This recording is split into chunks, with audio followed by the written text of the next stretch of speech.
Eh bonjour Gérard. Eh bonjour, bonjour. Je crois que ça y est, on y est, hein. On est en live. Eh ben, on est le 24, la Saint-Jean, la plus connue des journées alsaciennes dans le monde, hein, là où on fête l'Alsace partout. Bon alors, il va se passer quoi aujourd'hui? Eh ben, il va se passer beaucoup de choses. Alors déjà dans le monde avec toutes nos associations, puisqu'on en a plus de 60, donc de Melbourne à Hawaï, il y aura des fêtes locales qui se feront et qui sont organisées par les associations. Et bien entendu, notre base arrière qui est l'Alsace, on souhaite aussi qu'elle participe à cette fête, qu'elle en fasse la promotion. Et donc, on a invité toutes les communes à venir fêter avec nous toute la journée et ce soir avec les feux de la Saint-Jean. Ok. Commune? Combien de communes? Qui participent. Ouais. Enfin, on a écrit avec le président de la CEA, on a écrit à tous les maires, donc aux 900 communes d'Alsace, mais je ne sais pas combien participent, peut-être une centaine, parce qu'ils font des événements très locaux. Alors, des fois, c'est médiatisé et des fois pas. Bon alors, je tiens quand même à préciser que vous avez Gérard Stedel qui est là. Hein, c'est le président de l'Union internationale des Alsaciens. C'est quand même grâce à cette formidable association qui regroupe des Alsaciens partout dans le monde que existe aujourd'hui cette journée mondiale des Alsaciens.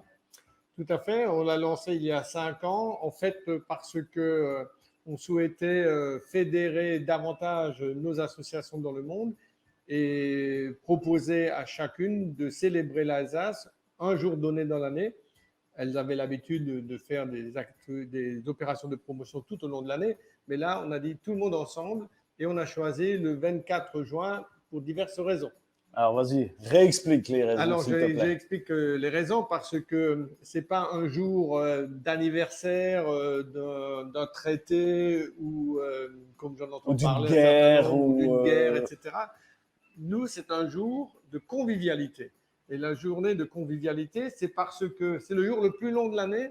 Alors, entre le solstice d'été, le 21 et le 24, il n'y a pas de différence, mais ça a toujours été la Saint-Jean, parce qu'à la Saint-Jean, nous avons une grande tradition alsacienne, qui sont les feux de la Saint-Jean. Donc, on souhaitait promouvoir l'Alsace autour d'une fête commune, sous le signe du feu et de la lumière. Et donc, on va essayer d'amplifier encore ce mouvement avec toutes les communes, parce qu'aujourd'hui, il y a un certain nombre de communes qui font des feux de la Saint-Jean, il y en a qui ont repris cette tradition, et donc on va essayer de l'étendre dans les années à venir. Alors l'année dernière, il y avait une scène au centre de Strasbourg cette année. Alors, donc l'année dernière, alors juste pour revenir un peu en arrière, c'est la 5e édition. Les 3 premières éditions étaient un peu, pas en catimini, mais surtout fait à l'étranger, parce que il y avait le Covid, donc il n'y avait pas beaucoup de déplacements possibles, de réunions possibles. L'année dernière, on a quand même eu une autorisation de la préfecture. Je crois que c'était très limite parce que c'était encore la période de la pandémie. Et donc, on a fait la fête sur le place de Quartier Blanc devant le siège de la CEA, et bon, avec aussi un peu de pluie. Et cette année, donc normalement, tout est libéré, donc on va pouvoir y aller et faire la fête partout dans le monde. Et on l'a fait cette année, le navire amiral, si j'ose dire, c'est cette année au Château Portales, à la Robertsau, Strasbourg. Ok, et qu'est-ce qui va se passer là-bas alors du coup? Alors donc on a un programme toute une journée qui va démarrer vers 11h, 11h30. Donc on a un parrain, une marraine comme il se doit pour faire la fête. Donc la marraine, c'est Miss Alsace qui viendra, voilà, quand même. Excusez du peu. Je crois que c'est la 2e dauphine au plan national. 2e ou 3e. Je crois qu'elle n'est pas trop vilaine, hein, on verra tout à l'heure. Ouais, non, écoute. Voilà. Et en plus, elle est très sympathique. Et elle est sympathique. Et on a aussi un parrain qui est Léon Robin, donc qui est un bel artiste, peut-être un peu plus connu outre-Rhin, parce qu'il chante beaucoup plus de l'autre côté que du côté de ce côté du Rhin, donc de l'Alsace.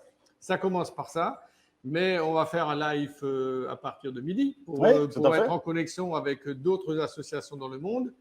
L'après-midi va être assez récréatif, va se poursuivre avec de la musique locale sur place avec l'orchestre Kleinman, avec des tombolas, des lots à gagner, un quiz, voilà, ça va être assez marrant. Et puis, vers la soirée, on aura la visite du président de la CEA, donc Frédéric Biry. Alors, on n'a pas de ruban à couper, mais il va prendre la parole, ainsi que… On va couper un t-shirt. Peut-être on va lui offrir un t-shirt. Il faut juste qu'on regarde pour les tailles, parce que c'est pas toujours ça, facile. Entre XL, XXL, L, M, on se perd un petit peu.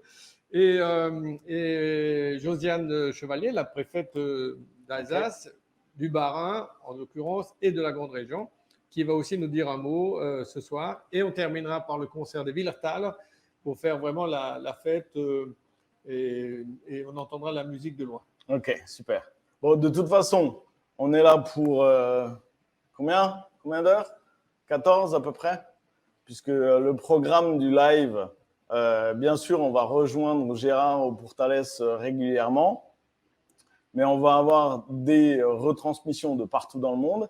Et ici, on va recevoir de nombreux invités avec plusieurs thématiques, puisqu'on a voulu montrer cette année toutes les facettes de l'Alsace, avec des entrepreneurs, avec plein de choses, vous verrez. Vous pourrez retrouver d'ailleurs sur le site alsacefunday.com tout le programme de la journée.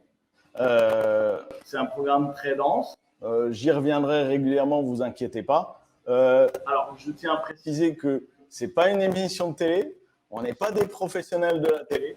On a fait avec les moyens du bord et on remercie le club de nous accueillir avec ces moyens techniques qui nous permettent cette année de monter encore d'un cran dans le live qu'on voulait proposer. Gérard, je vais demander à Benjamin de nous rejoindre. Ah, bah oui. Benjamin Louis. Bonjour, Benjamin. Bonjour. Benjamin, lui, c'est le… Alors, ça y est, voilà. Ça y est, c'est bon, tu t'es mis à la bonne hauteur. C'est bon, le micro de Benjamin, on l'entend? C'est bon? Et parfait. Voilà, je suis branché. Alors, Benjamin, qu'est-ce qu'il fait là? Benjamin… C'est toujours inquiétant quand tu es là. Benjamin, tu es le patron du domaine.alsace. Ouais, c'est ça. Je dirige une société qui s'appelle Sparkling. C'est à la limite. On s'en fout. En plus, c'est un nom anglais. C'est absolument lamentable. Mais bon. Mais tu peux le dire avec un petit accent alsacien. Sparkling. Voilà. Et donc, l'objet de la société, c'est de gérer l'extension de premier niveau Internet .alsace. Alors, c'est très simple. Hein, ça fonctionne comme les extensions connues .fr, .com, .eu. Donc, on enregistre un nom de domaine, mais qui finit par .alsace. Voilà, c'est assez facile et ça fonctionne et ça s'enregistre comme les autres domaines. Vous allez sur des grandes plateformes de vente en ligne, OVH, Gandhi et autres, si je peux les citer. D'ailleurs, je pense qu'on parlera de Gandhi dans quelques minutes. Et donc, vous déposez votre nom de domaine. Premier arrivé, premier service. Si le nom de domaine est disponible, que vous souhaitez, vous pouvez l'enregistrer. Alors, pourquoi c'est important d'avoir un .alsace? Alors, c'est important. Alors, je dirais qu'en fait, chacun voit un petit peu l'intérêt et l'importance en fonction de qui il est. Ça va être pour beaucoup, évidemment, pour l'essentiel, ça va être important de se localiser. Voilà. Je suis une entreprise locale alsacienne, je veux m'identifier géographiquement en disant je suis en Alsace. Je suis un artisan, par exemple. Donc, c'est important plutôt que d'avoir une extension qui ne donne qu'un bref aperçu un peu vaste, voire pas du tout si vous avez un nom de domaine.com. Donc, ça, c'est un élément important, c'est de se localiser. Ensuite, pour beaucoup d'autres, ça va être d'identifier son terroir, son patrimoine, sa culture, voilà, tous ces éléments-là qui construisent l'Alsace, dont Gérard parlait tout à l'heure. Et ça, c'est important. Donc, on va pouvoir coller .alsace derrière. Par exemple, si vous fabriquez des spätzle, vous aurez plutôt tendance à prendre un .alsace plutôt qu'un .com qui ne vous identifie pas. Alors, je vais t'arrêter, Benjamin.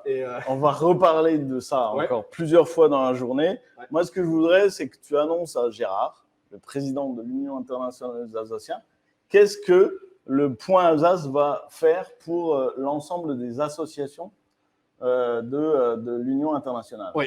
Alors, ce qu'on souhaiterait, ce qu'on aimerait faire, ce qu'on va proposer, c'est que le .alsace offre à chaque association son nom de domaine. Alors après, à vous de décider un petit peu comment vous voulez organiser les choses, mais je pense que le plus sexy, ce serait par exemple, alors je prends un exemple concret parce que j'y ai passé quelques mois il y a 20 ans, et puis j'aime beaucoup cette ville, c'est Shanghai. Je sais qu'il y a des Alsaciens à Shanghai, il y en a qui m'avaient accueilli d'ailleurs à l'époque. Et alors, je ne sais pas s'il y a une association à Shanghai. Bien sûr qu'il y a une association, oui, parce qu'il y en a quand même pas mal. Oui. Et ce serait par exemple de faire www.shanghai.alsace. Voilà, Voilà, magnifique. on identifie la ville où est située l'association et puis l'Alsace, l'attachement à notre région de cœur. Donc voilà, donc aujourd'hui, toute la journée, on va être régulièrement avec Benjamin, puisque je trouvais important que on donne la possibilité à toutes les entreprises alsaciennes et tous les Alsaciens qui le souhaitent de réserver leur point Alsace. Donc je voulais vraiment que Benjamin puisse mettre ça à l'honneur parce que effectivement, c'est une manière aujourd'hui moderne de s'identifier à sa région. L'ensemble des associations l'ont. J'ai demandé à Benjamin de réserver uia.alsace pour que personne puisse le prendre. D'accord, super. Celui-là, il est réservé, on pourra faire une redirection. Celui-là, c'est beau. Et toute la journée, je vais vous lancer des défis.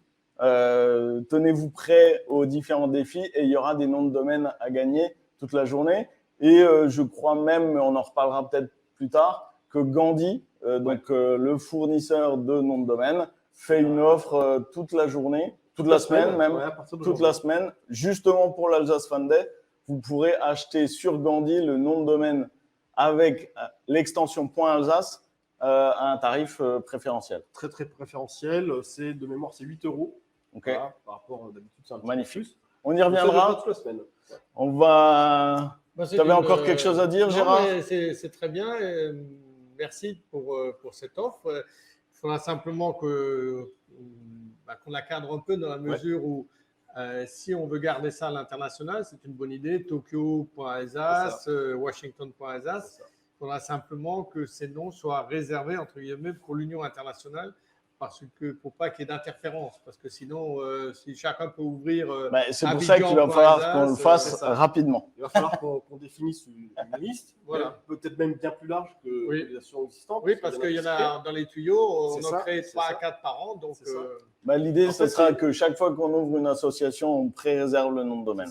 Comme ça, c'est réglé. En fait, on a fait ça, on a fait une démarche un peu similaire au lancement du point Alsace sur les communes alsaciennes.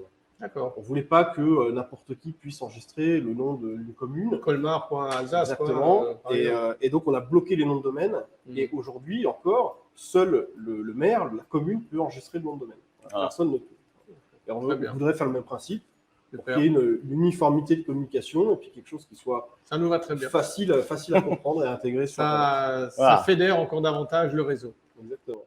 Donc, merci Benjamin d'être partenaire de l'Alsace Fan Day. Il a répondu très très rapidement à l'appel. Donc, et on va remercier tout au long de la journée tous les partenaires qui font qu'aujourd'hui cette journée existe déjà et qu'elle grandit petit à petit.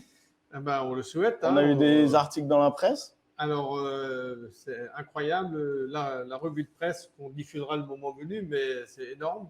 Donc, aujourd'hui même, encore, je fais un peu de pub pour le journal vas-y, écoute. Qui nous a quand même on est entre nous, de toute façon, il n'y a personne encore en ligne. En parlant de l'identité alsacienne, donc c'est aussi cette identité qu'on défend à l'étranger, puisque on est fiers d'être alsaciens dans le monde et fiers de faire la promotion et le rayonnement de notre région à l'étranger. Alors, moi, je voulais juste préciser encore que sinon, il va être triste. On a un autre parrain qui nous a suivis dès le départ cette année pour l'Alsace Fan Day. Il ne faut pas l'oublier, c'est Nicolas Riffel. Ah bien sûr, Nicolas, il sera de la partie aussi, je pense, toute la journée. Il m'a déjà appelé ce matin en voiture. Il est énormément pris, mais il s'est vraiment investi dès le départ pour stimuler un maximum de monde et à embarquer dans cette aventure Alsace Fan Day. Vous pourrez suivre toute la journée sur les réseaux sociaux. Et d'ailleurs, on vous invite toute la journée à faire des posts Alsace Fan Day. J'y reviendrai régulièrement. Gérard, tu as un dernier mot à dire? Un salut Pissoma à tout le monde? Non, mais je salue, j'aurai l'occasion, je pense, de le faire durant la journée, l'ensemble des Alsaciens dans le monde d'abord, puisque c'est l'Alsace qui est présente dans le monde entier. Enfin, pas encore partout, mais on va peut-être voir quand même dans la plupart des fuseaux horaires. Et puis, bien entendu, tous les Alsaciens de cœur qui sont ici et qui vont faire la fête avec nous durant la journée, plus particulièrement pour Thalès, mais Nous sommes à Haguenau, nous sommes à Colmar, nous sommes à Saint-Dié, nous sommes à l'Écomusée, nous sommes à Gresswiller, nous sommes à Truchtersheim. Donc, on est un peu partout. L'Alsace compte beaucoup et donc faisons la fête tous ensemble et célébrons l'Alsace dans le monde. D'ailleurs, pour retrouver tous les endroits où il y a des fêtes, vous avez l'application app.alsacefunday.com. D'ailleurs, Rodolphe qui est caché derrière, je lui demanderai de balancer régulièrement le lien app.alsacefunday.com. Que les gens aillent régulièrement. C'est vrai qu'il est là. Il est là, notre chenille, Rodi la chenille. Oui, donc allez dans l'application, il y a une carte et sur la carte, vous voyez tous les événements qu'il y a aujourd'hui dans le monde, partout identifiés. Donc, on y reviendra régulièrement. Gérard, je crois que tu es attendu au jardin de Tourtalès. Voilà, je vais vous quitter. On se voit tout à l'heure. On se voit tout à l'heure en live, comme d'habitude. En live, comme d'habitude. Merci en tout cas d'être passé nous voir. Eh ben, merci et donc, on a 2 endroits maintenant vraiment centraux. Voilà. Merci en tout cas pour ta confiance d'année en année. Eh ben, bonne journée à tous. Hein. On peut lancer